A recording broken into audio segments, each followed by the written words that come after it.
how did you decide to get into the office products business? This is for my own kind of posterity.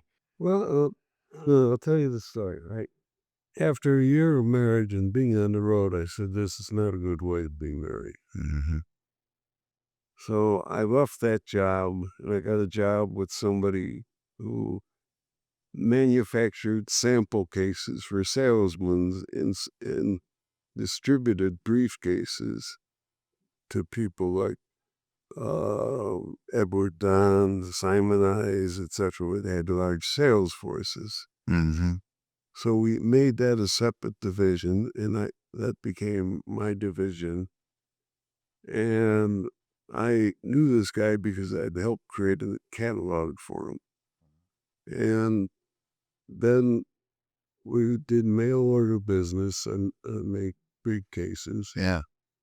And also, I sold door to door in Chicago with major companies. Mhm. And I did that for a year. He sold the company, and I didn't want to stay with the people he sold it to, so I left.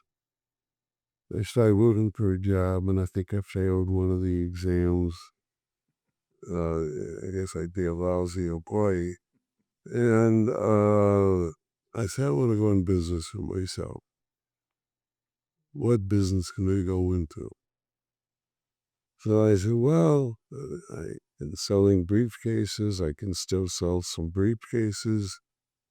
I got some customers. What else do they buy? They buy office supplies. I said, okay, I'll go into the office supply business. I had no idea how big it was. Mhm. I had no idea how many competitors there were.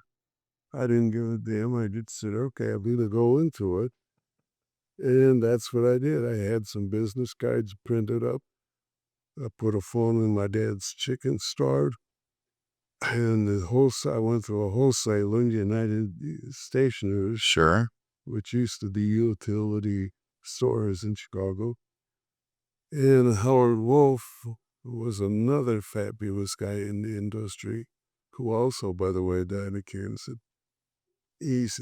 Agreed to sell me. He said, even I'm not supposed to sell you because I'm only supposed to sell the stocking dealers, but I'll sell you. He put up a $500 deposit. Well, I had borrowed $2,000 from my father-in-law. I put up the $500 deposit. And I'd go out and started selling whatever I sold.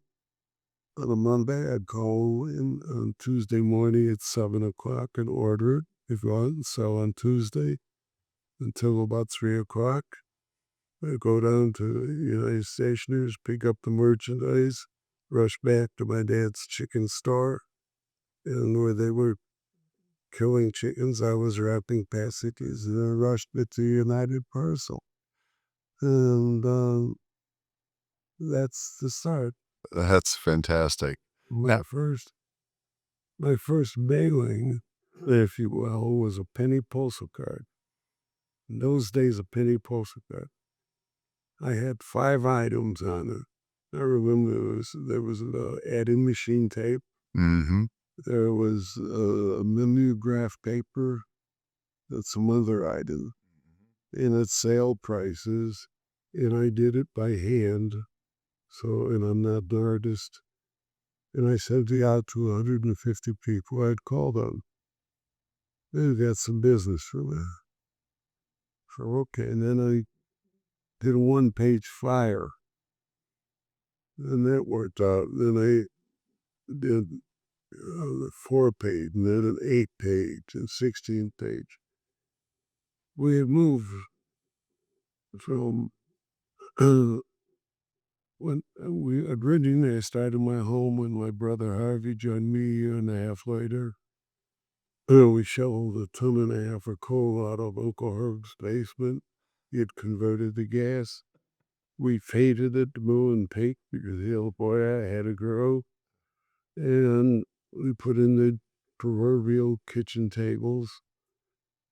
And we both got there at 7:30 in the morning. We did whatever we had to do. And we very carefully decided territories.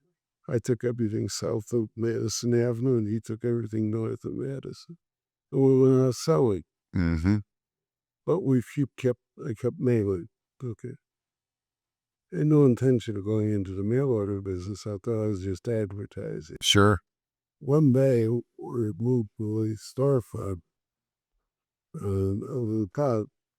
One day, we couldn't get out to sell. We had two employees, one a bookkeeper, another one was supposed to answer phones. But the phones were ringing so much that we had to stay in. So he said, "Oh, okay. Well, stay in, answer phones. We'll only go out if there's a big furniture order or something." And suddenly we were in the mail order business. No strategy, no thought of anything. Fantastic. Fantastic. Now, you mentioned Howard Wolf. He was another, He was a legend. He was terrific. and he was a Spirit of Life guy too, right? Yeah, he was very good. Yeah. Fantastic. There were others from there. Mm-hmm.